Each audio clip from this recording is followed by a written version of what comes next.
You can read through the rest of the Campfire Talks guidelines. Really appreciate you all being here tonight. If you want to say hello, I know some people are doing this in chat.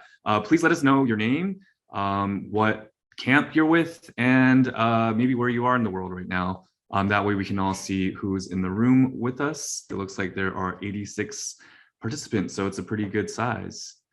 All right, so like I said, my name is Level. I have been the placement manager for Black Rock City since 2019.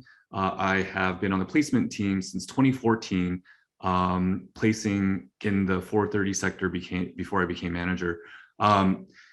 It's been a long ride for all of us, and during this downtime when we haven't had the event, we've been doing a lot of thinking about how to improve our process and how to really help you all make it back to Black Rock City. I want to introduce or allow the panelists who are placers to introduce themselves too. So I will call on them and they will go ahead and unmute themselves and just say a quick hello. So I'll start with Papa Bear. Hello, I'm Papa Bear. I've been volunteering for the placement team since 2013 and placing 9 o'clock. I've also been a flagger, putting all the blue flags on the ground since 2015. And this year, I'm the new placement coordinator for the placement team, working with Level on all the things. Thanks, Papa Bear. We also have a few lead placers from different sectors. So I'm going to go around the clock. Our first is our 3 o'clock placer, lead placer. What's it?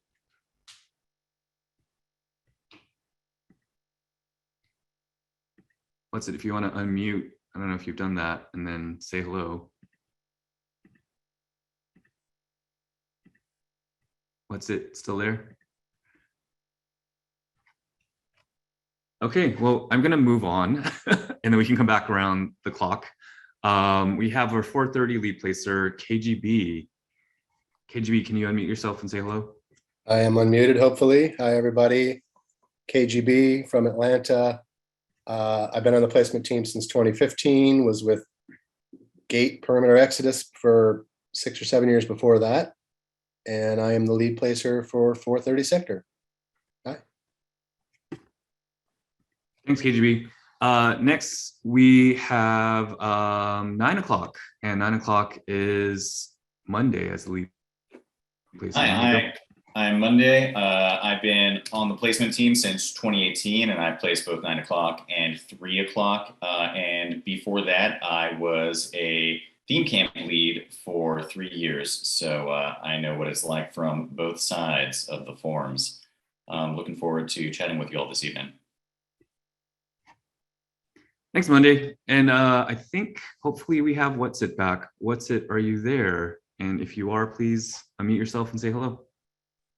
I am. Sorry, everybody. I'm on satellite internet out in the mountains of Northern California, and it just dropped out. So I'm hoping it doesn't do it again during this. I'm currently the lead placer for 3 o'clock. 3 o'clock Best Side. We love our little neighborhoods out there and have a wonderful time.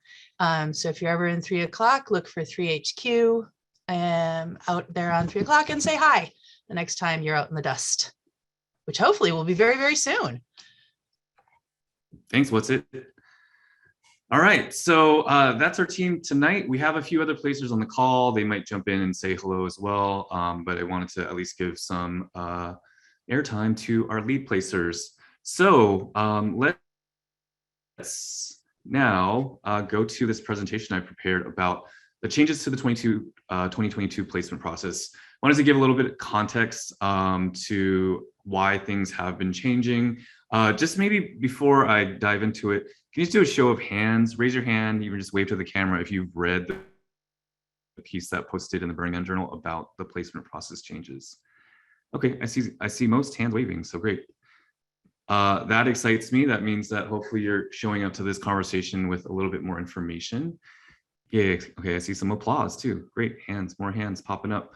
All right, so I'm gonna do a screen share. I might fumble a little bit around. I don't have all the equipment that I usually do, but let's get this started. This is a presentation about the placement process and changes you can expect welcoming you home in this next year. there goes our golf cart. Just some quick context to lay out for you all. In 2009, this is the map that you see on the right. I'm sorry, on the left. This is the shaded area is a part of the city that we generally placed in. It wasn't completely adhered to the lines, but it was a rough estimate of what we were hoping to do. And as you can see, there's quite a bit of unshaded area. There is some shaded area, mostly along the main avenues and obviously the Esplanade and 10 and 2. And what I'm going to show you now is what it looks like in 2019. In 2019, we placed over 1,500 camps in Black Rock City, and we had about 90% of Black Rock City shaded in. And so that just shows you the degree to which things have changed in 10 years. And so that context is important because we also are trying to figure out how to make everyone fit in there, and while still keeping open camping available to the public. Hold on one second. Another piece of context that's really important to know is that from 2017 to 2020, we were able to have a process called cultural direction setting. We brought together theme camp leaders, people that volunteer and work for Burning Man projects, different parts of the community, regional leaders as well, to think about this really special place called Black Rock City and try to address some of our emerging issues, things that people have been feeling about plug and play camps and about the kind of competition it feels like that people have to bring more and more every year, and feeling burnt out just to get placement. And so there's several things that we address that we will be talking about and rolling out over this next year, but there's some key things around the placement process that are happening that you can expect now that will help facilitate this. Oops, I'm not trying to look up a word. One second, sorry about that. Technology, okay, here we go. So what are the changes that we're trying to do and what are they motivated by? The first is we really want to get earlier decisions out there. We've heard feedback over the years that placement kind of gets to people a little too late. I know when I started on the team, we were announcing placement in early July and having just 6 to 8 weeks to figure things out before we get out to Playa was not enough time. So we moved that up. Now people and camps are able to know that they're where they're placed by early June. We're trying to move that up even another month so that people can know. People were able to know by early July. Now we're moving that up by another month, so it's early June. Another goal that we have is more transparency. So I think another feedback that we've received is that you put a lot of effort into your place camp questionnaire, and then you don't hear from us. And then people hear just really minimal information about what we think about your camps and why you are where you are. We're really trying to provide a lot more clarity about how our decisions are made and why we've chosen camps for certain sections of the city. So please, you can expect more transparency. And for us to be able to tell the story of all the theme camps out there, there's so much happening in Black Rock City and people don't know the totality of it all. Like how many coffee camps are there exactly? How many yoga camps are there? How many camps are available for kids to play in? Those are all things that we want to help share more so that people have information before getting to the playa. We also are offering a higher touch by the placement team. This seemed to get some questions about does that mean placers are going to start giving us massages, and what does higher touch exactly mean? No, you can't. We're not going to do massages. I don't know, it actually depends on the placer.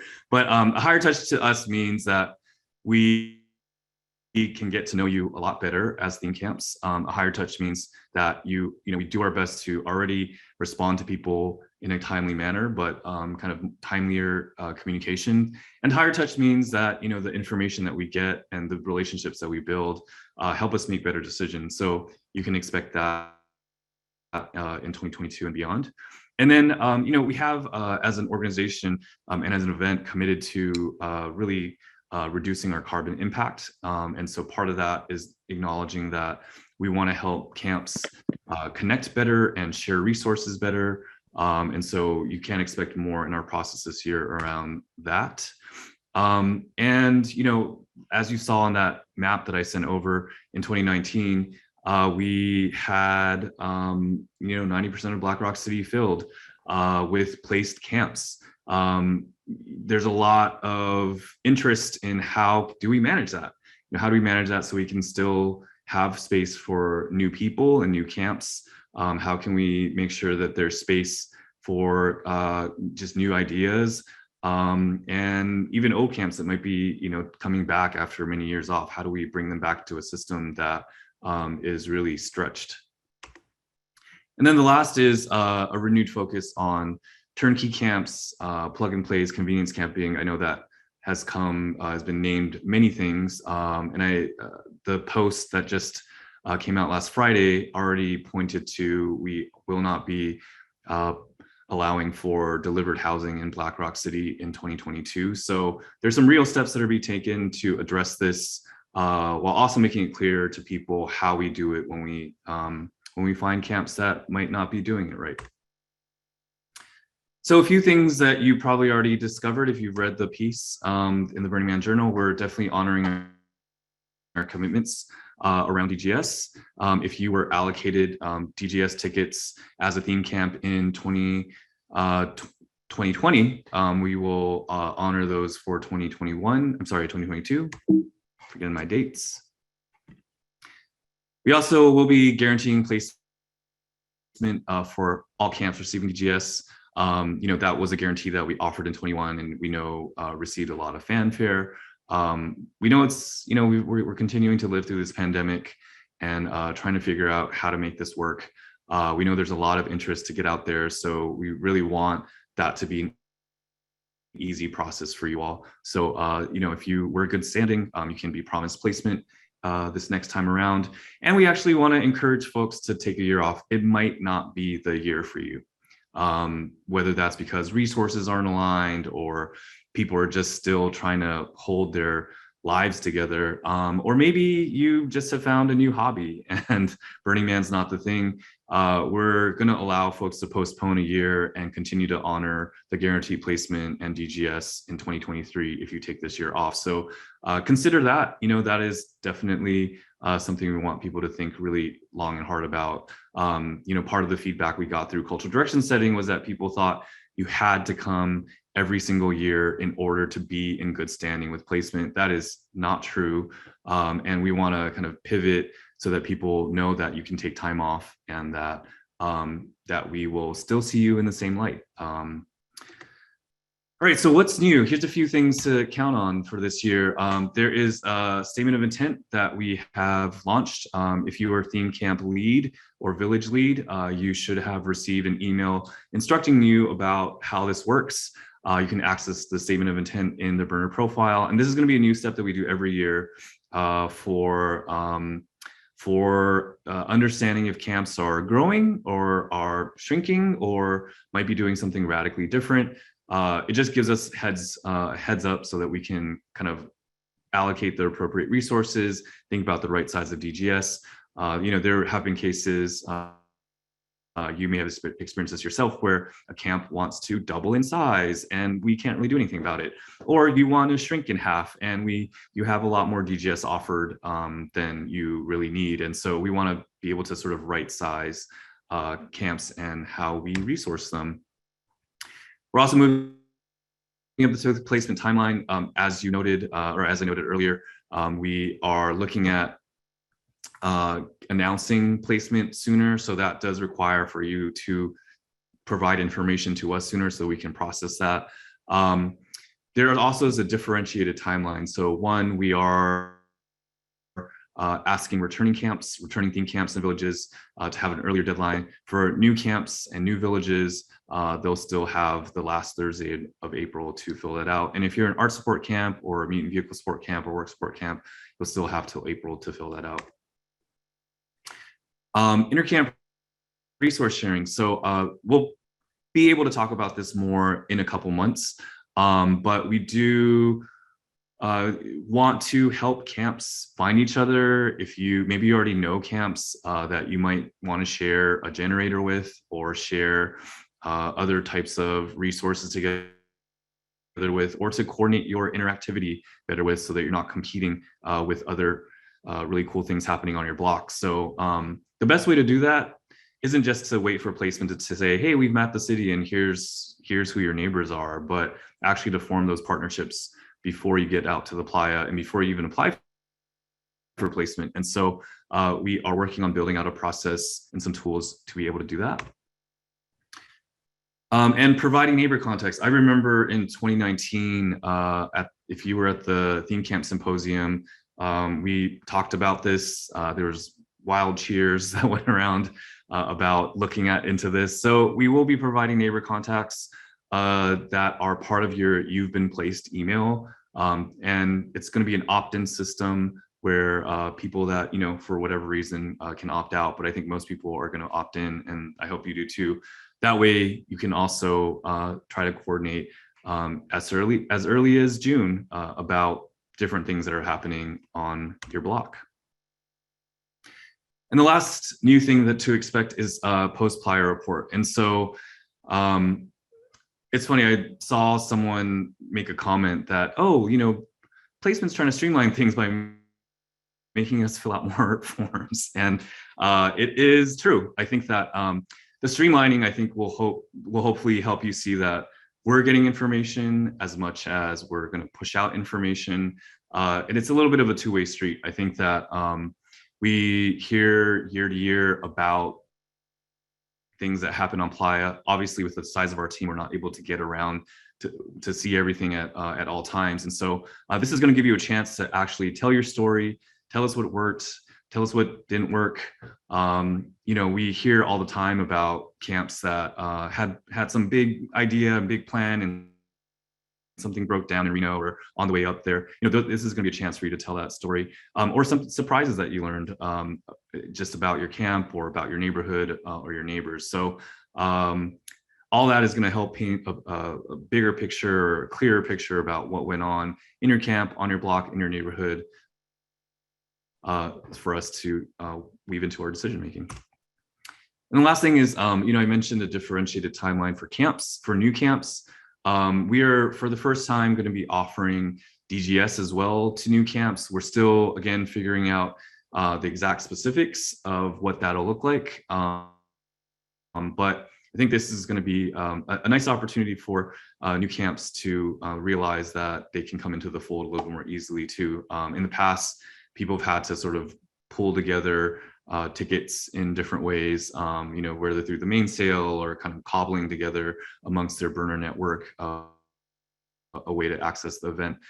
So we're trying to make that a little bit easier, and you'll find out more about that later when we have those details, but it is definitely something that can be expected. All right, and this is my last slide, or second to last slide, but before I tell you to ask questions. So here you can see a timeline. This was also in the Birmingham Journal Post. The top bar shows that these were the points. The kind of light blue rectangular squares are things that information we sent out to you as theme camps. And the yellow dots or circles are really points in which you gave us information. So you can see, it was a pretty static process previously, and what we're trying to do is build in more points where we can both provide information sooner. I was just thinking earlier today, it's sort of like when you order a shipment that is coming from to being delivered, you can kind of track a dot along the way, and like, did it get to that warehouse yet, or is it on the road closer to your house? So this is sort of that dotted line, and you can expect that there's more points in that dotted line to be able to get information. All right, I've done a lot of talking. I'm going to wrap it up with questions now. So you can feel free to ask me questions about this, and I will stop sharing my screen in a minute. You can also always email placement@burningman.org. We are ready and waiting for questions. We already have had probably a few dozen questions come in. There's also an FAQ about this online, which we will share in chat in case you haven't seen that. Sometimes we try to build, we haven't anticipated a question, and so as they come in through email, we'll post new information there. So that's a little bit more dynamic. All right, well, I'm going to stop my share. I know that's a lot of information, and hopefully a good refresher for most of you if you read that piece. And yeah, and I haven't followed with the chat box, so I am curious if there are questions. Yeah, we've got some teed up for you, Lovell. Great. Can you throw them at me?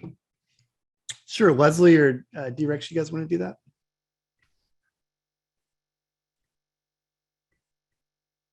No, I'll take the first one then.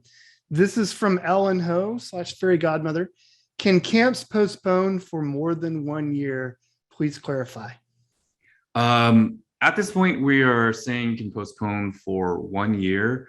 I think that what might be differentiated is holding on to your DGS, but not necessarily guaranteeing placement.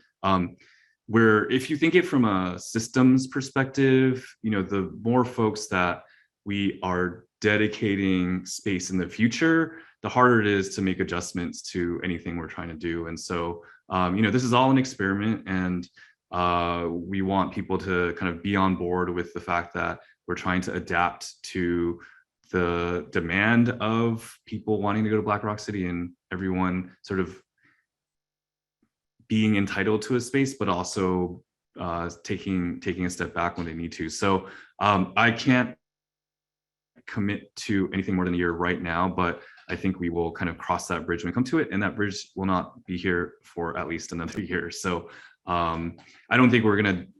So I think again, what you can probably count on is DGS being held on to. I don't think that guaranteed placement is gonna last more than the year. Next question, please. This is from Morgan Lopez. Historically, postponing for greater than 1 year lost us DGS standing. Is that no longer the case? That is not the case. I don't know if there was a misunderstanding, but camps were able to postpone their DGS for up to 3 years. And so if that didn't feel like the case, I would actually recommend that you email us so we can look specifically at your case and understand what happened there.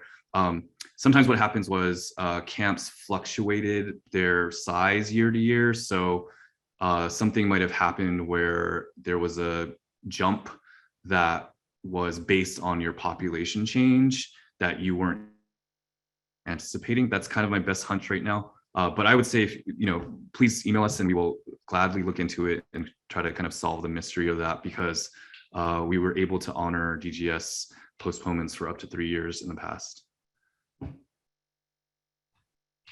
Thanks, Morgan. Okay, this next question is from Cranky.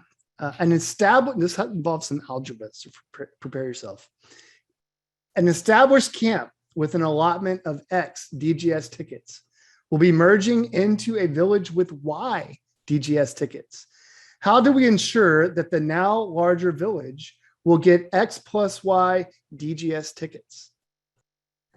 Good question. I think Papa Bear can answer this question just so that I can drink some water and save my voice. Papa Bear, do you want to take that? Yeah, you got it. I've been sitting here thinking for days about villages and camps and villages.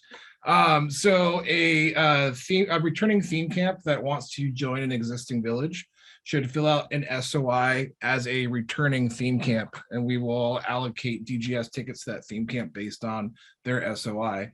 The village should fill out an SOI as the village and what they are going to be without that theme camp, and we will allocate DGS tickets to that village based on what they are without that new theme camp added.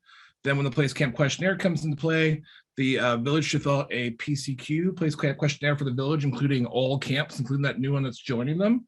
And all camps within the village should fill out a camp within a village place camp questionnaire so we can capture all that extra information. We have very sophisticated spreadsheets to help with all this. So yeah, and we have a very sophisticated database to help with this. So thank you for answering that, Pop Bear. Is there another question, Sander, or? Yes, we have another question from Maestro, and it says, why can't the footprint of the city expand, adding one or two more avenues to accommodate free camping along with reserved space for team camps? That is a great question. We are looking into the potential for adding more square footage. There are a couple challenges. One is our BLM permit only allows us to have a certain amount of square footage within the pentagon, the fence, the trash fence. So what that means is, you may or may not know this, but there are the airport and there's other kind of infrastructure services that are beyond L Street. And even when you're talking about entry into the city from 6 o'clock, there is only a certain amount of space for greeters to work in, and for deliveries to come in. There's a lot of traffic to sort of navigate. So there's limitations in the permit, and there are limitations by the actual infrastructure that prevent, if we kind of move L out further or add an M or an N, that really squishes the kind of city infrastructure. So we're trying to figure out how to make all that work.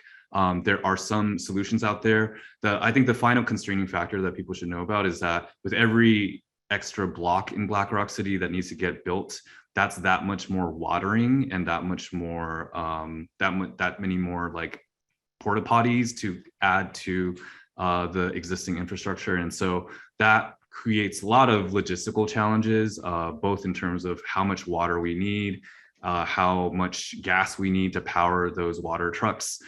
We can get into the nitty-gritty of that some other time, but it's not quite as simple as just saying, oh, just add another block, because that actually translates into often more resources and more fuel and more power and more things that we don't really have money for too. So I think that's all kind of all the variables that we're considering. But I wish it was that easy. Unfortunately, it's not. That said, we are looking into how we can add extra square footage in a way that is kind of most cost neutral. Thanks, T-Rex. Are there other ones? Yes. So Cheryl Howard asked on about post-flyer report, and she says, will this include submitting photos of camp post-strike? Yeah, we're still building out the exact questions. We do want to hear about your interactivity. We also want to hear about your neighbors. And we also want to hear about just see pictures of your interactivity and potentially moop and your mooping. That again does help us paint a clearer picture of like what went on in your camp and how it all worked out. We already receive, you may be one of them, camps will email placement and say, hey, look here, I took like a dozen pictures of us mooping. That's helpful. That's not, and that helps tell the story if we do end up, if the resto team ends up finding, an issue or have to slow down and as they walk through your camp and you see a yellow or red part. I think we'll hold another one of these when we design that post-flyer report and share that with you all so we can go over those questions specifically, but pictures will be something you can submit for sure. Monday, looks like you can add to this response or. Yeah, I just wanted to add, since we're talking about photographs, you have the option when you fill out your Place Camp questionnaire to upload photographs, and we love seeing those. They're very helpful for us to remember who you are and what you did. But I would like to take this opportunity to say, like, don't have a photograph that it's all of your whole camp. We love seeing your faces, but like blocking the whole frontage of your camp, because that's what we want to see. We want to be like, did they build the thing that they said they were going to build? How did it look? And then, so like one of those, and then usually one of your events is helpful, but like, we love seeing the big photo of all of you, but really we also want to see what your camp looks like. So just don't forget that when you're uploading your photos in the PCQ. That is a great question, or a great addition to my response. Yeah, so that's about the placement questionnaire. But you'll stay tuned for more information about the post-PLIA report.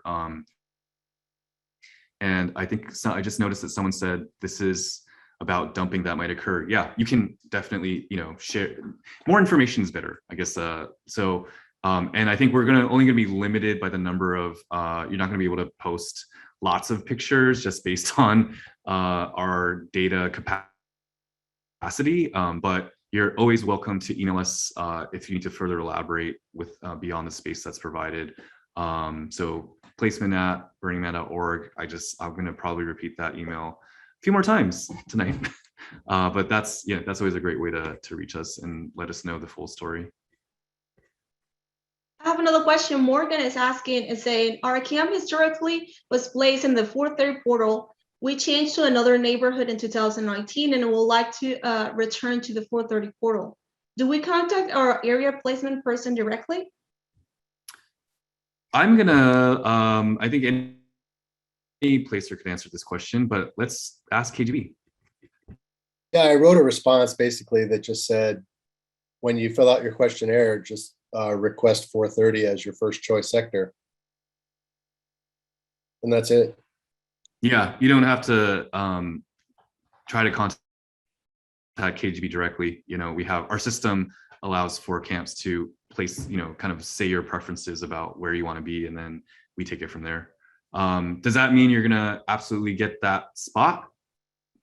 You probably can answer probably not, because we try our best and we also have to shift things around. So but we always, one of our primary ways we place camps is we start with where do you want to be and how closely can we get there. Soldier asks, curious about the post-PLIA report. Do we have more on that yet? Topics, content, etc. Great question. I think I covered it just with the previous question. Yeah, I say stay tuned. It won't be any longer, definitely won't be as long as the place camp questionnaire. That is a beast, as we know, and we are trying our best to trim that down. But I don't imagine it'll be any longer than a statement of intent. If you've already filled out the statement of intent, hopefully you found that pretty easy and straightforward. And we hope that the post-PLIA report also is easy and straightforward.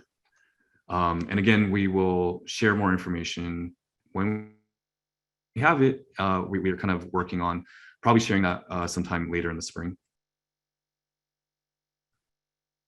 Great. Next question. This next question is from Michael. Why is DGS before placement?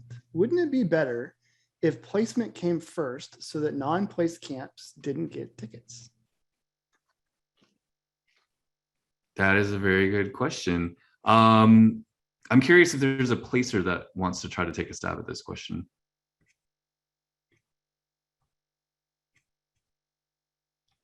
Papa Bear, Monday? There's a tickets have to be sold within a certain window of time to prepare and plan budgets for the event to happen.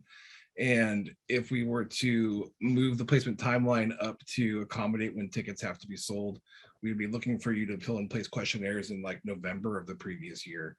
So we have to follow what the ticketing is being set by the Burning Man project. And then we try to figure out a good balance of what gives you enough time to decompress and figure out next year, and what gives us time to review all of your questionnaires and make a map. Monday, do you want to add to that? I'll just add that we have a few people here in this meeting who are also members of the ticketing cultural direction setting group. And let me tell you, like, no group of people has spent more time going through all of the information about how ticketing works for Burning Man than this group of theme camp leads who are here, some of them.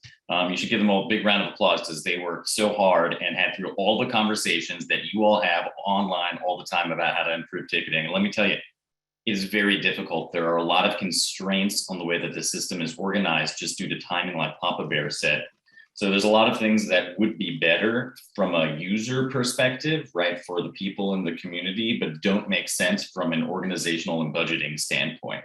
So it's like reality coming up against a hard rock. So we hear you, and just know that the theme camp leads who were in that group really had your back and were really pushing for as much change as they could reasonably make.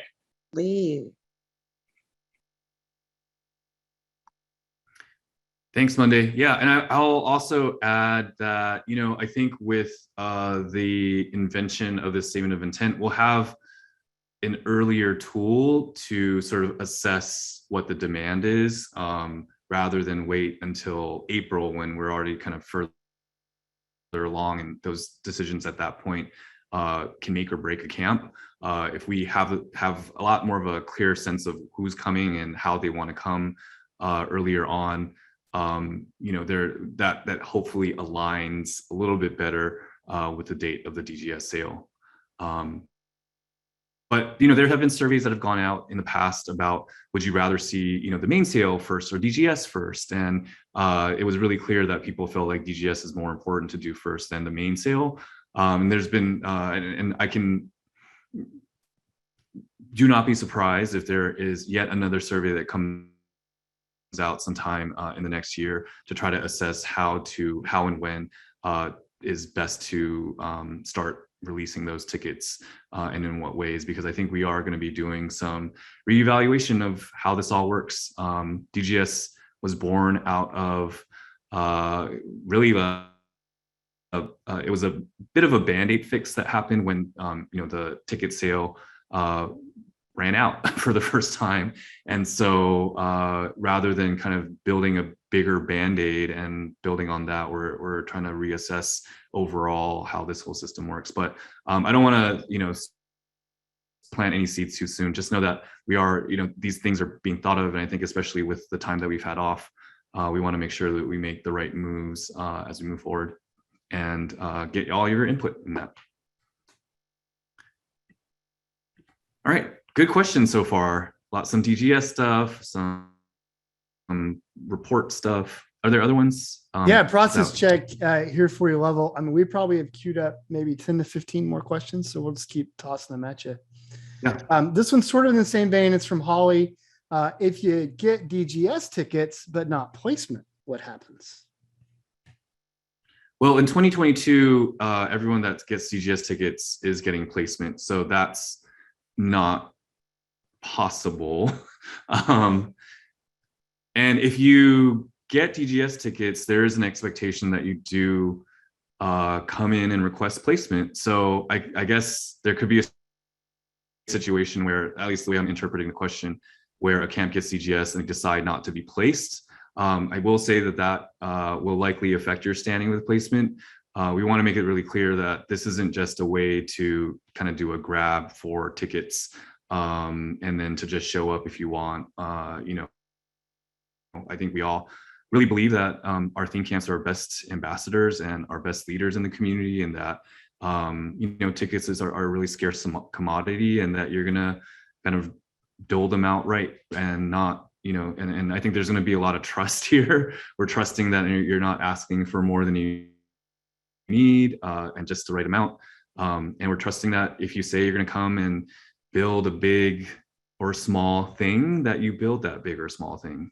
So I think that, yeah, so I don't know if that's actually getting at the heart of what was being asked, but for 2022, because placement is guaranteed, we're not, everyone that gets DGS should expect to be placed.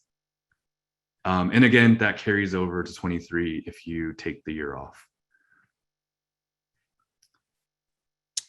Okay, next question is a health and safety question from Michael. Will 2022 be a vaccinated only event? Will vaccinations be checked at the ticket level or at entry to BRC if that is the case? Great question. And I know that someone told me recently that, you know, we want to know the answer to this before we commit to any DGS. So I definitely hear that. We will be announcing very soon. The post that you saw on Friday from the Burning Man Journal about kind of how we're prepping things for 2022 is part of a series of things that we will be sharing with the community before any ticket sales happen. So at this point, I just say stay tuned. We are considering safety and health of utmost importance.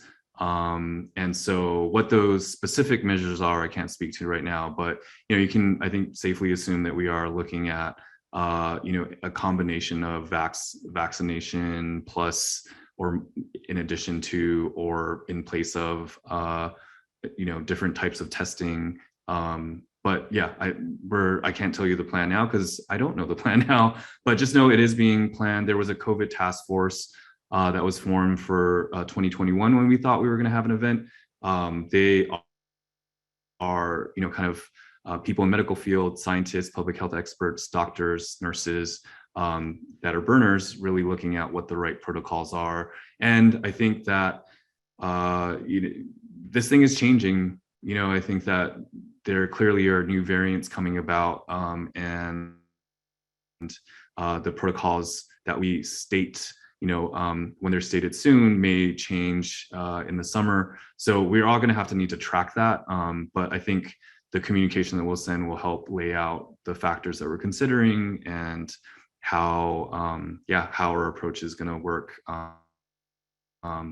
So that's a really good question. Just stay tuned. I would say you'll hear in the next month more. So thanks for that question. Okay, the next couple of questions are kind of all related. A lot of follow-up questions with respect to the ban on delivered housing and wanting some more clarification on that. Are domes and yurts considered delivered housing? Is it just RVs and trailers? Also, people have asked about containers. Are containers affected? And then finally, how can we get a lot more information about the particulars? This is from Laughing John. About this sort of topic and sort of tackling convenience camping in general? Great question. The housing, so what's considered housing or delivered housing? It is inclusive of recreational vehicles, trailers. It does include, there was, I believe, a Hexayurt company or two. It does include all of that. So we are eliminating that completely as a category. And so wherever you plan to sleep needs to be brought in by you, or wherever your campmates plan to sleep needs to be brought in by themselves or folks in the camp. We know that this has caused, obviously some downstream effects. People are like, I don't know how to drive an RV. That is part of the conundrum that we are all facing. I think there are some cultural challenges around that we have been trying to address with not a lot of tools. And so, I think that this is something that I think we look forward to having a larger conversation with the community about. And so I think that's the best way I can answer that question. There are other outside service providers that we understand people rely on, and we do plan to continue that. There will be a post coming out probably in the next month or next couple of weeks, even that will share with you kind of how outside services will look in 2022. But one of the things that became really clear to us in cultural direction setting was that camps, people, the community feels like, hey, it's okay to have maybe a vendor come in to help with a communal gift, right? If your camp requires a really large generator to do what you do, to gift what you gift as a camp, and it's not just simply for your own air conditioning, for your own comforts, that feels a lot more acceptable.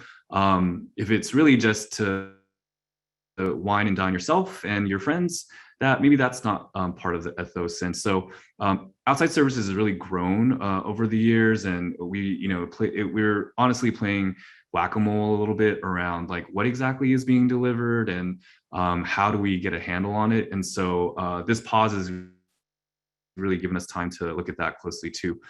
So I don't want to say more. I think that we can hold another session like this with President, who's the outside services manager, when we actually do have our communications ready about exactly what is going to be allowed and not allowed. But the housing one felt like a really big one, and really clear to share early enough so that people can start thinking about, maybe I should learn how to build my own hexa-yurt, or maybe I can go learn how to drive an RV or a trailer. There's going to be solutions that people do need to figure out. The one thing that will continue to be allowed are containers. I know many camps have, containers that you hire shipping or transportation vendor for. That will be allowed. And we know that's a lot of the camp infrastructure that is out there. And this is outside of the BRC storage program that Burning Man runs. So if you have your own stuff in your own containers, that will still be allowed to be brought in. So great question. Thank you for asking that. Next question, Chris is asking, will we know general street avenue address or exact lot in the June communication? Does a placer want to take that?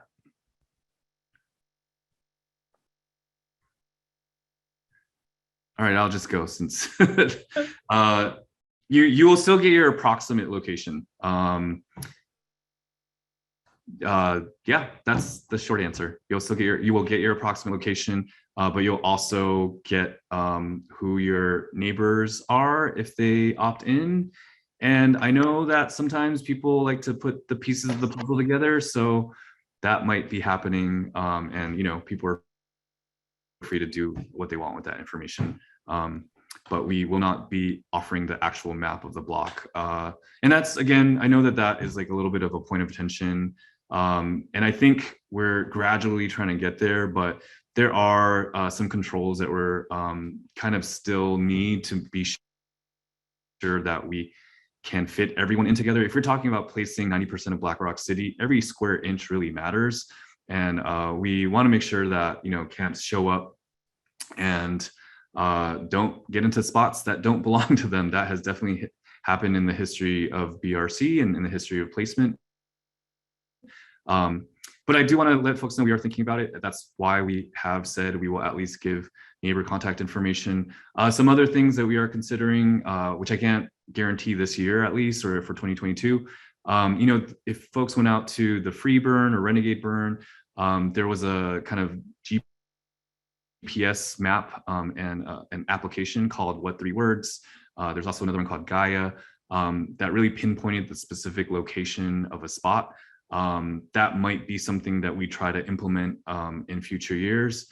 So we are trying to innovate and actually make it easier for you and us, so that it's not simply just show up and figure it out, but to try to make that easier for everyone. But we also really love meeting you. So I think a placer can speak to this, but that initial meeting with your first arrivers is sometimes makes the job completely worth it. That first hug on the playa. So does anyone want to say anything about this that is a placer? Let's go. Hi, everybody. I'm What's It. We place 3 o'clock. I'm a placer for 3 o'clock at the moment with a team of wonderful other placers. And I just wanted to say that one of the reasons in the past why we didn't share with you in the issue of transparency who your neighbors were going to be on your block was that sometimes we have to move people. And we still anticipate having to move people in the future.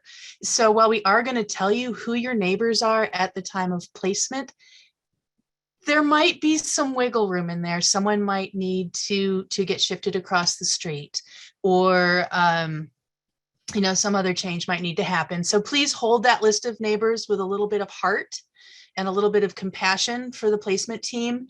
And I think we're walking through this about half a step ahead of you. So we may have to come up with a way of letting you know that your neighbor has changed. You might discover on Playa, we've had to move camps the day before the gates open for a late arriving camp where there was a change. So hold us with some love in your hearts as we all go through this together. And let us know what you need, and we're going to try to make sure that you get what you actually need. Beautiful. And that's pretty much what I wanted to say on the neighbor listing.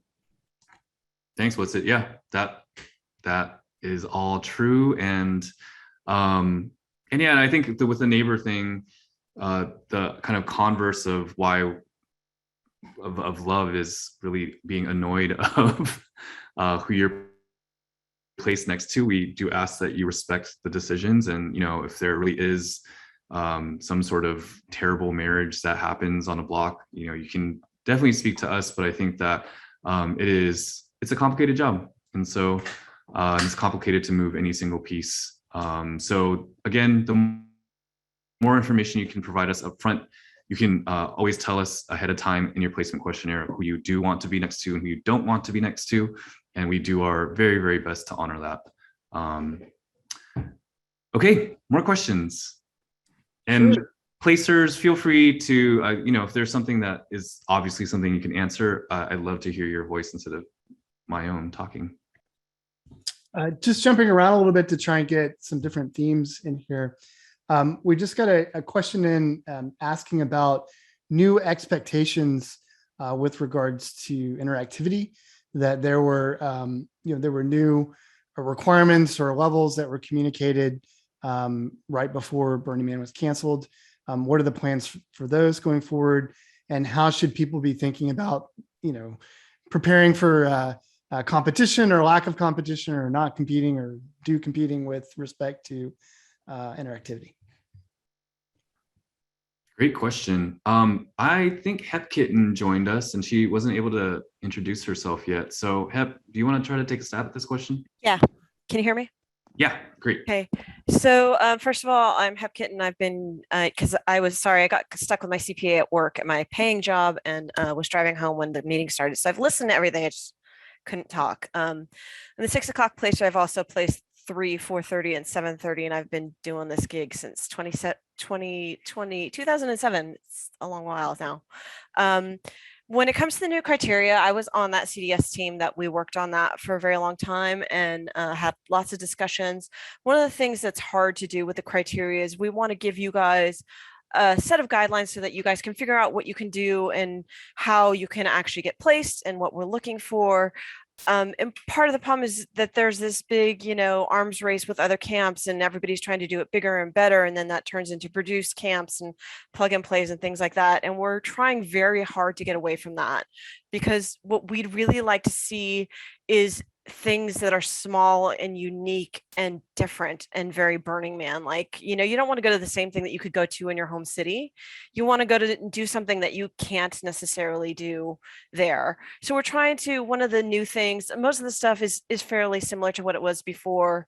We're always looking at what you're offering compared to what your population is.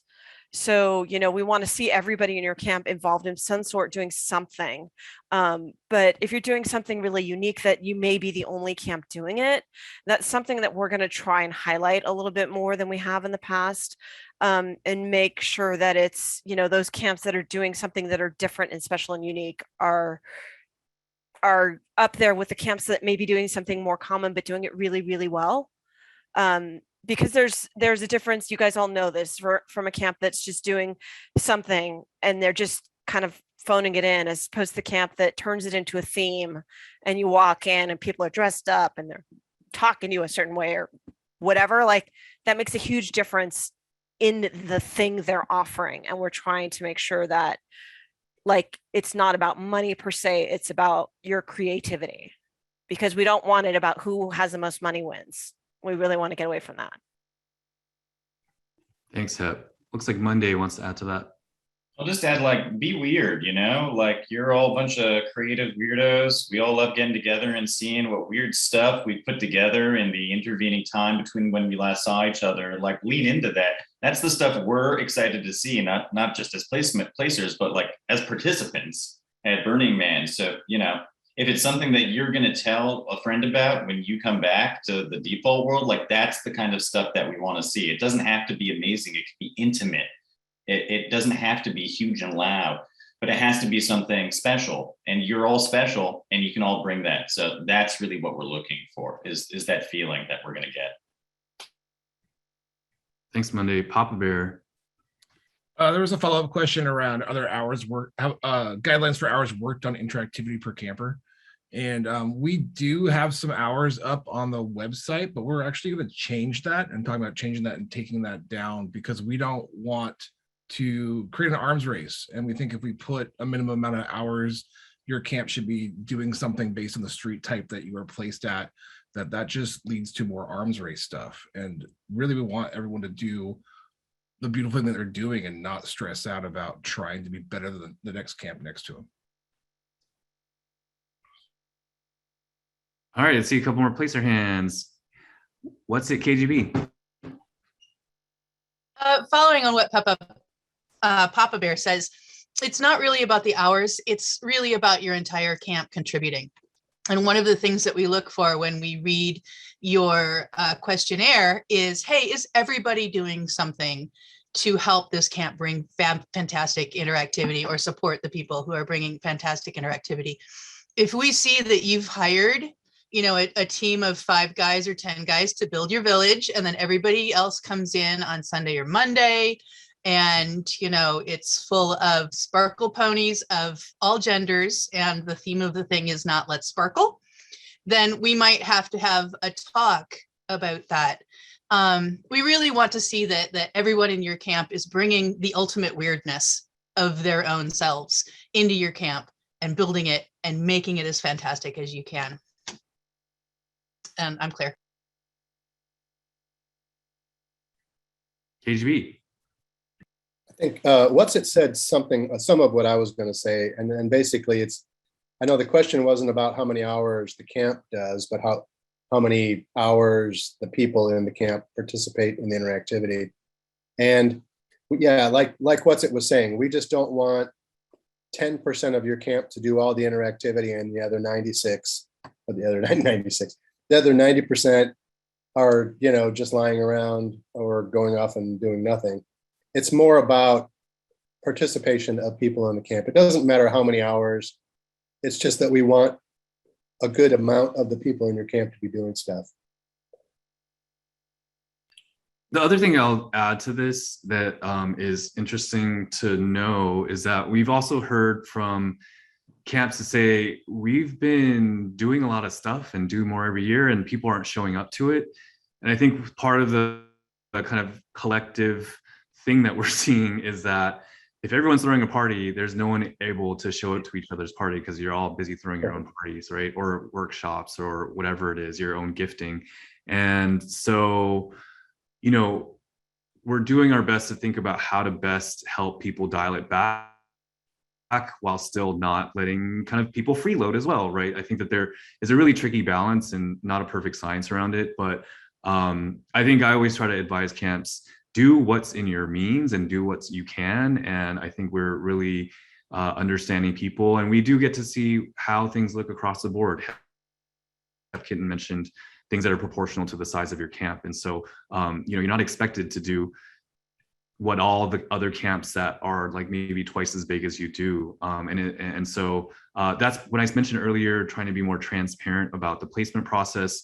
My hope is that we can just get more data out there, more information out there so people can see how many camps of each size do we have, how many camps are doing different types of things, how many camps are open and active on Monday versus Friday, how many camps are open in the afternoon versus midnight.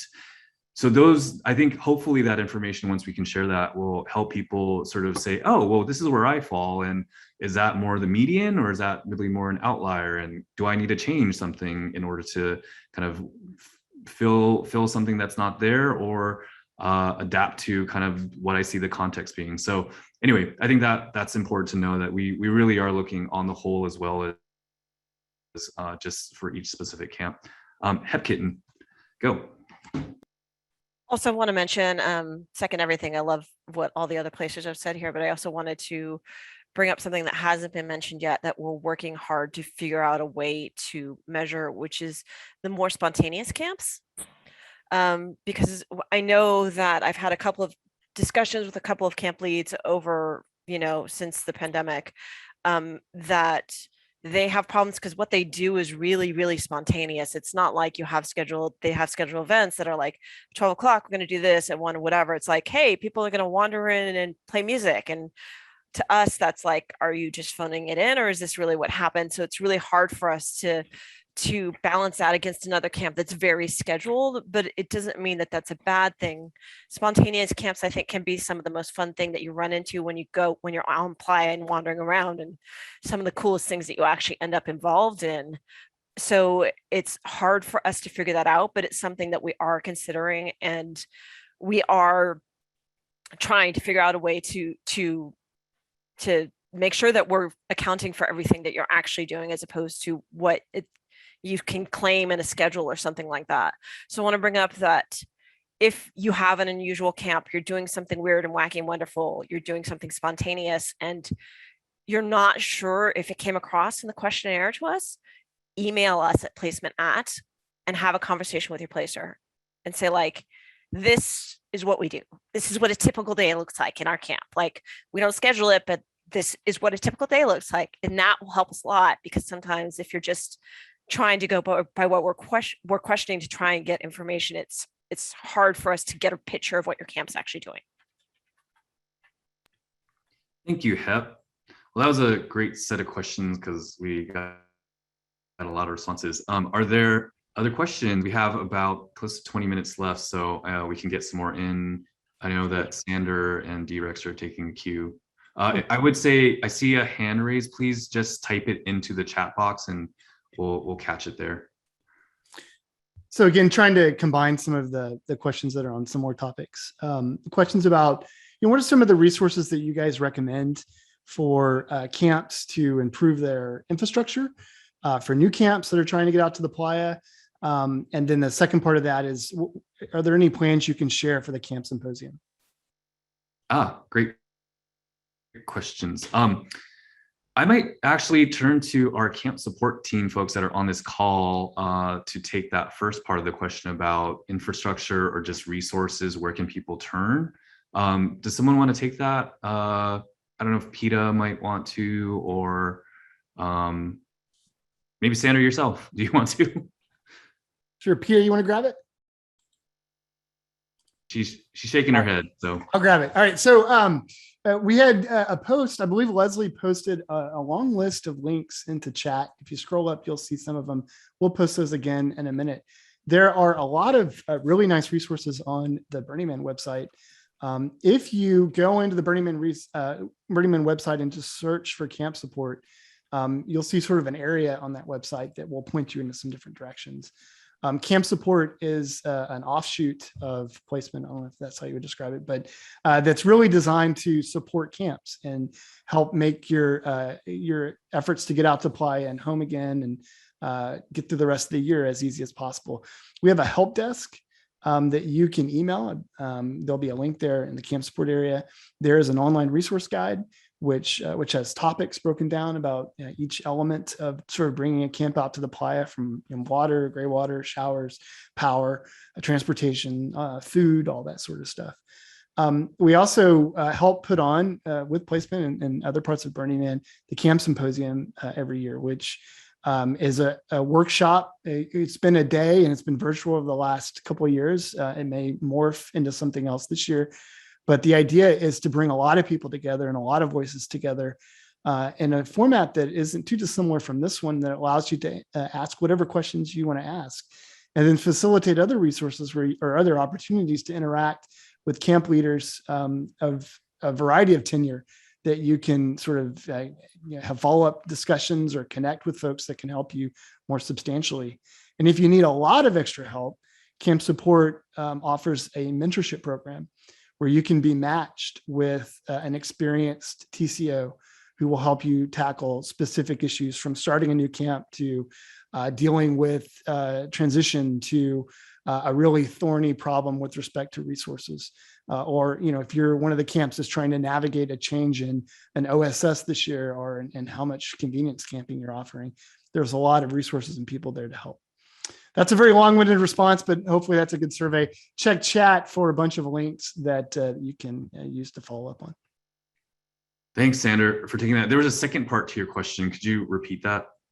Well, the second part was just, is there any update on Camp Symposium? Oh, yeah. So we will announce a date for the Camp Symposium soon.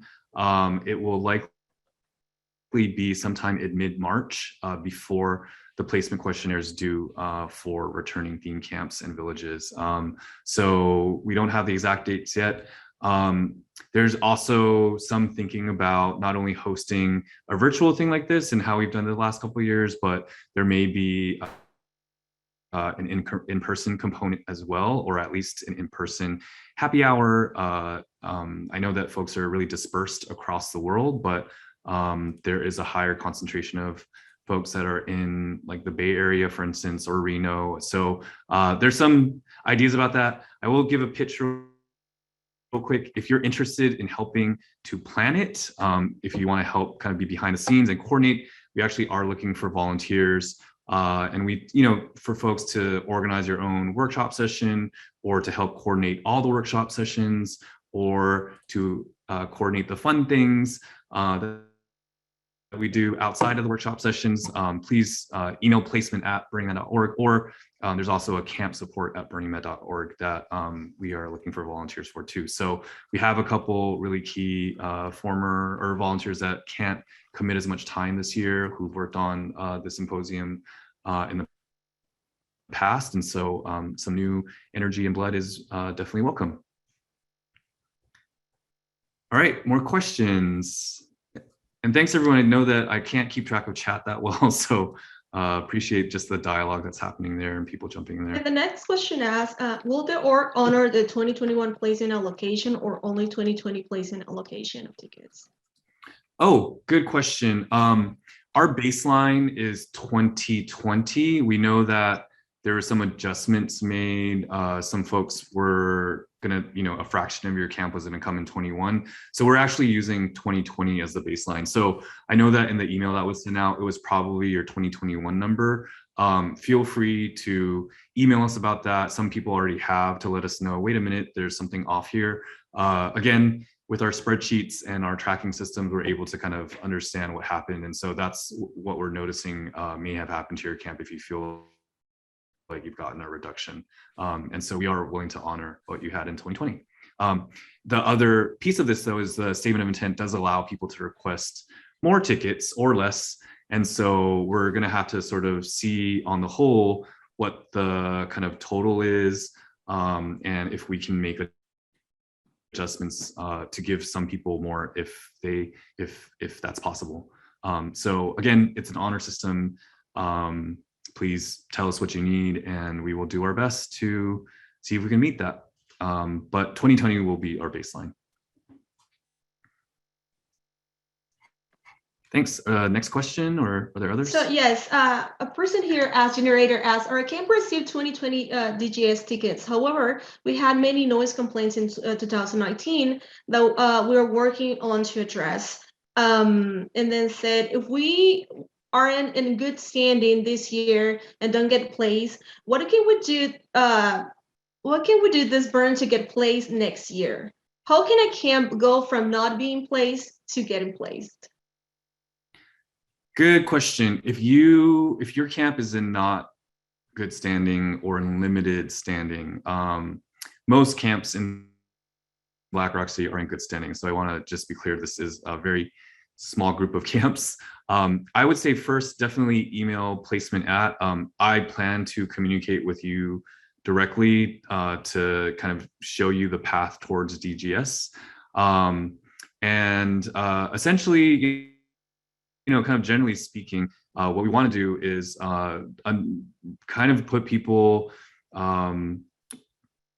help people figure out how to improve. So part of that is asking just that question: how do you plan to improve? What are the things that you've changed about how things worked the last time around to ensure that the problems don't happen again?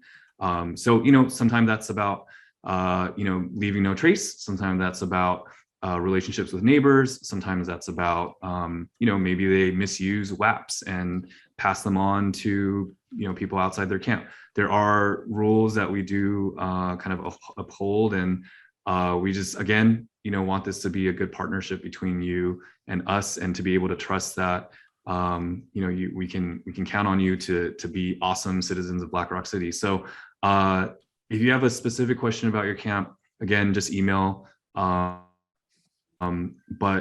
what we also have done in the past is give people a chance to prove themselves, to improve, and kind of get back on the right track. So most limited standing camps, we do allow second chances, sometimes third chances.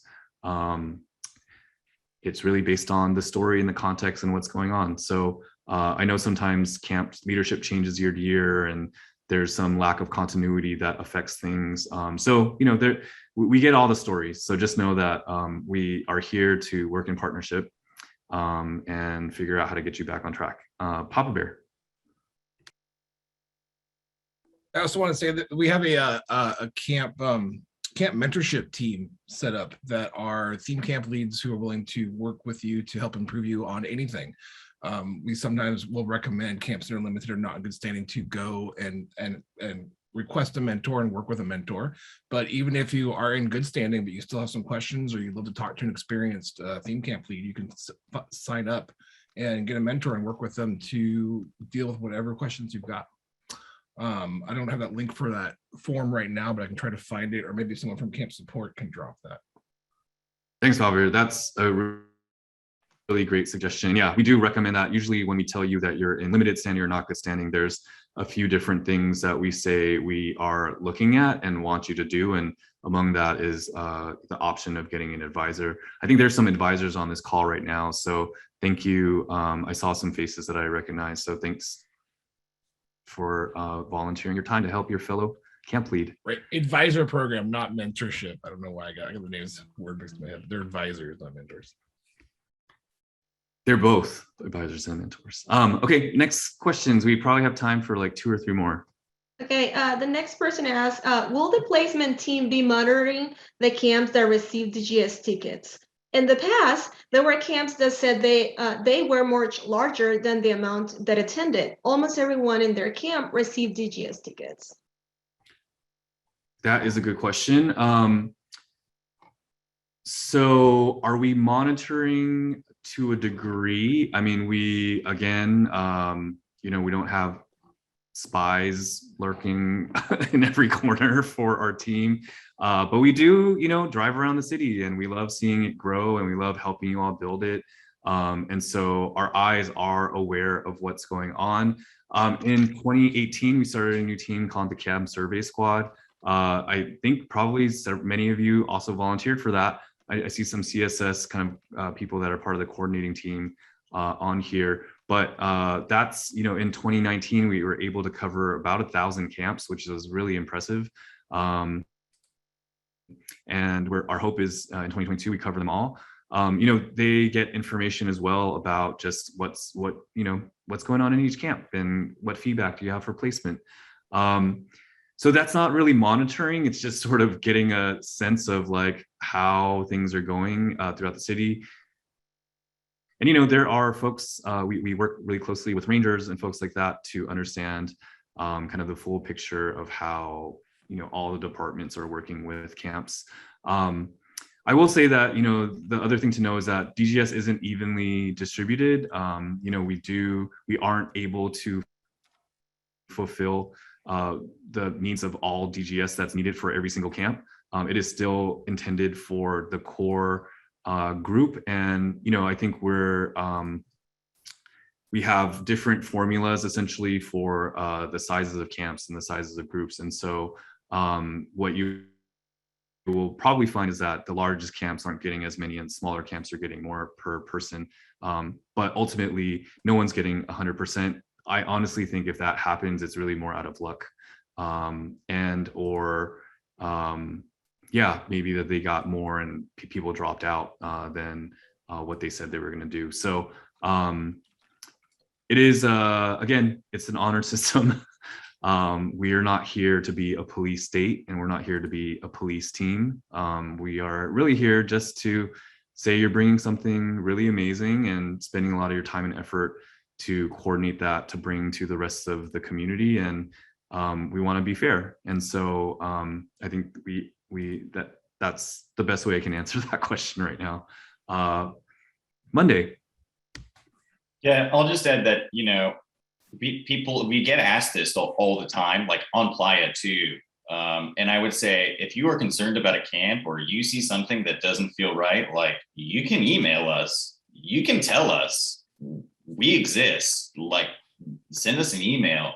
You know, if we get a bunch of emails that a camp is doing something that they shouldn't be doing, we're going to follow up on that. So, you know, there's a limited amount of us. We're all in this together, you know, be part of the solution. Yeah, and if even on Playa, you feel like there's something really not going right on the spot, you can pull a ranger aside, have them try to radio placement. We're around. And so one other thing that I'll sort of drop is that we are planning to have an on Playa office this year that you can see and have a window, much like you see other departments have, so that you can come to us and find us easily. So stay tuned about exactly where that's going to be and, you know, how that's going to work. We might not be able to be open 24/7, but it will be another way to reach us. I know that sometimes people have some trouble finding their exact placer, but that feedback can be immediate. Yeah, we're really here to help. Papa Bear? I just want to add that if we can see something ourselves with our eyes on Playa as placers, that's so much better than an email later on. So don't be afraid to radio us, find someone to radio us, to have us come check something out, because we really want to see it in person. It helps us to understand what exactly is going on. Yeah, thank you, Papa Bear, for emphasizing that. Okay, let's take a couple more questions, and then we will be at the end of our talk tonight. Sure, and an attempt to put together several of these related questions. This is about camps that sort of straddle different categories. So maybe they're a theme camp one year, they're an art sport camp another year, they're a mutant vehicle camp another year. As they move across those different categorizations and they interact with different departments, what's the best way to handle that transition to sort of maintain level of DGS tickets or some sort of continuity within placement about who they are and what they've done and what their history is? And what's the best way if they want to sort of continue to build the narrative that they're an active camp, that they don't get lost in the shuffle? Great. I'm curious if a placer wants to take this before I take a stab. Hepkin, and then what's it? You can give this to What's It. I'll talk if what I was thinking of saying wasn't. I'm on it, Hep. First of all, this is a really common question, and I'm also going to echo level and say it's a really hard question, and probably for reasons you don't understand or that haven't been explained to you yet. Because you're theme camps, you've always gotten your DGS tickets and your placement from placement, right? But if you have a mutant vehicle, your DGS and your early entry tickets, those come from the DMV. If you're a volunteer within the org, your tickets, your early arrival passes or work access passes, and your DGS, as it were, comes from your volunteer team or your work team, and et cetera, et cetera. It goes on the same for ICE, Arctica. It goes on the same for EMS. And so getting all of these departments to talk together and actually share all of this information is, well, we all like each other very, very much, and we get along fabulously. Melding these information systems can be a little bit trickier. So this is something that we're paying attention to, and this is something that we're trying to bring on board and accomplish. But right now, facing the whole, hey, does everybody have to be vaccinated or not? Hey, how are we going to structure? Hey, are we giving everybody the same space? Hey, what are we doing with DGS? We're concentrating on getting everybody to the playa this year. And I think it's probably going to be next year or in the near term future that you start hearing more about hybrid camps. Where there's a theme camp that has a mutant vehicle, or where it's half work volunteers and half theme camp, or you mix and match, you make your own potato head man out of your theme camp. And that's pretty much what I wanted to say. It is important to us. It's something we've struggled with in the past, how to make this work and make it seamless for you as participants and citizens of Black Rock City. But in the background, there's a bunch of connections that have to get made to make sure that everybody's treated fairly and right. And that's what we're working on right now. So if there's another placer that wants to add on to that, I'm clear. Papa Bear wants to jump in, and I can fill in the blanks. As I was saying that Lee was asking about villages, and so the requirement for villages are that you're at least a minimum of 2 theme camps. So you couldn't be a theme camp and a mutant vehicle camp be a village. You need to at least have 2 theme camps within your village. But I also wanted to say, just sort of generally where we're at right now for this year is, and we've been telling people this for a number of years, is just look at what your primary focus is. We don't have a percentage that we're like working with, but if you look at everything you're doing as a camp, do you see your primary focus as interactivity that's happening within your camp, or do you see your primary focus as your mutant vehicle or the art installation you're doing? And so just look at the percentages for yourself and go, are we primarily a theme camp? If so, you are a theme camp, and tell us what's up and what's going on, and we'll place you appropriately. Yeah. Now, I think the last couple of things I'll mention are that we know that many camps are essentially hybrid camps, right? Like you might have some volunteers for greeters and other groups, and that's okay. But kind of to reinforce Papa Bear's point, what is your primary activity? We actually do ask theme camps that have mutant vehicles in them, tell us what those mutant vehicles are.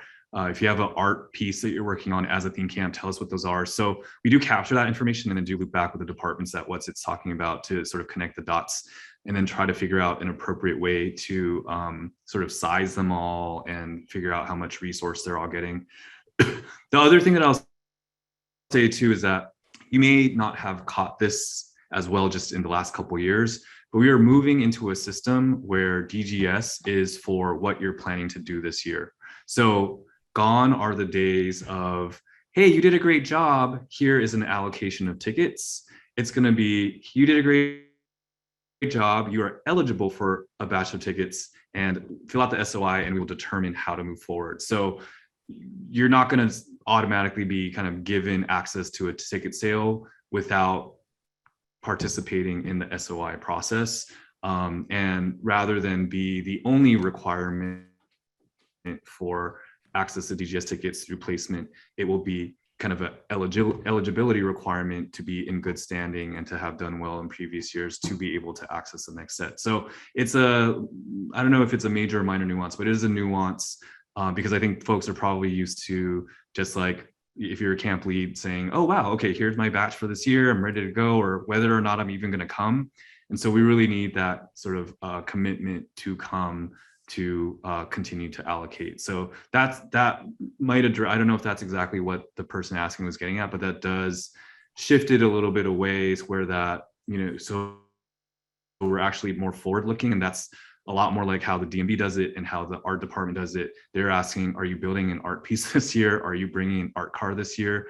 And so it was a little misaligned. In the past, it was theme camps were just told, good job, now you get, whatever your allocation was. And we are shifting that. So great. I think we have time for maybe one more question and then we will wrap it up. Okay, here's a good one. I've never actually heard this asked before. So we have a person who really wants to be in a particular sector. and they don't have a good sense of how camps get chosen for what sector. Can you tell us a little bit about that, and how should a camp go about pleading their case for wanting to be in a particular sector? Great question. I think any of our placers can answer this. So KGB and then Hipkin. In the questionnaire, I think you're asked what's your first choice, second choice, and third choice sector. And your questionnaire gets sent to your first choice sector. So the first people in the placement team to review your questionnaire are the ones who you chose as your first choice. And then that sector gets priority to place you if they like, or they might pass you on to your second choice sector, who then has priority, and then your third choice does. So if you really want to be in a particular sector, make it your first choice. And then in your description, just say you really, really want to be in that sector, and maybe that will help. Thanks, KGB. Hep, do you want to add to that? Yeah, there's another box that's associated. It says, what's your first choice, sector or street? And what that means is you have 3 choices for where your first, second, and third choice for your sector. And then you also have 3 choices for your location, which would be Esplanade Avenue, Street, Plaza. And so if you said that your first choice is to be on the street, that means that if the first sector can't fit you in a good place in the street that you want, they would pass you to the second sector. Whereas the other way around, if you say that you want your sector first, then the sector would go through and see if they can fit you in any of your choices, and then it goes on to the next sector. So that's an important distinction too. If you say sector or street first, that's what that means. And if you're definitely like you want to be in 6 o'clock, because who wouldn't want to be in 6, right? Then you would put you want to be in 6, sector first, and then that's how we do that part of it. Thanks, Hep. What's it? Hi, and we were talking earlier about bringing your weird. This is where I would really encourage you to bring the weird. Make it unusual. Make it out of the ordinary. It doesn't have to be expensive, but bring your weird. If we already have 90 camps who are doing yoga and tea, love yoga, love tea. We have 90 camps doing yoga and tea, and you are the only one coming in doing kombucha and rolfing or something. I'm making things up here. Bring something unusual, bring something different. That way, when your first choice sector reads it, they think, oh my gosh, it's, barbecue yoga. I have never seen this before. We have to have this in our sector. So think about your weird and bring it. Don't be afraid. We are not the rest of the universe. We actually like your weird. Great. Add what's it? Machine, and then I'll just wrap it up after that. Machine. All right. What I was going to get to is what you say in your questionnaire sometimes determines your sector. So in your questionnaire, tell us why each sector would be the best for you. Yeah, thanks, Machine.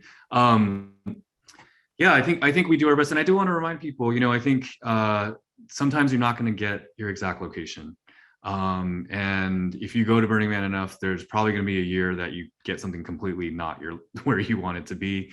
And part of our duty is to help people kind of go to their growing edge and realize that Black Rock City is amazing at every single corner, and that you might not know the neighbors, but you can make new friends.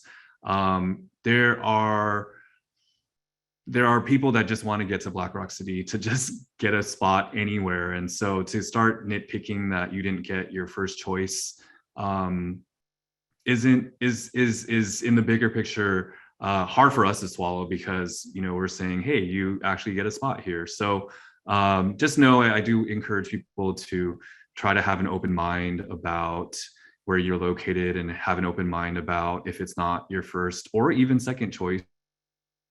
We do try to mix things up, and we find that most people by and large love it and really appreciate it. And just know we are here as much as we try to honor things. we're also trying to make the city continue to be an interesting place for people to go and explore, and not get really fixed in how they do it. So, all right, with that, we're already a little over time. I really appreciate everyone for joining us today and for sticking on the call. I saw that Epiphany sent the link to the Campfire Talks feedback form. Please do fill that out. We plan to, this is a scheduled thing every month, so come back and join us in January. We'll share information about exactly that topic when it's ready. I think we are likely going to be talking about how we're really directly dealing with turnkey, plug and play convenience camps, and what our process is there. I know that there's a lot of fervor of like, let's just stamp this out already, and we share that with you, and we want to make sure people are informed about how we do it. So stay tuned for all of that.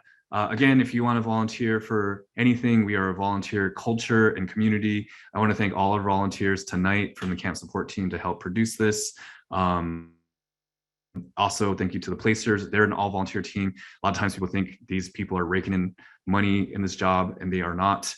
So thank you. They spend hundreds and hundreds of hours every year reviewing questionnaires and just being on top of the work. We do hope, again, to be more transparent. So you can expect a few more of these with placement, not just with camp support. So please come join us the next time around. With that, I do see a lot of thank yous across the board. So I will wrap this up. Please have a good night or morning or wherever you are. Enjoy the rest of your days or evenings, and we will see you at the next one. Right. Goodbye. Bye, everyone. Feel free to unmute and say bye. Bye. Bye. Yeah. Bye. Bye. Thank you. Bye.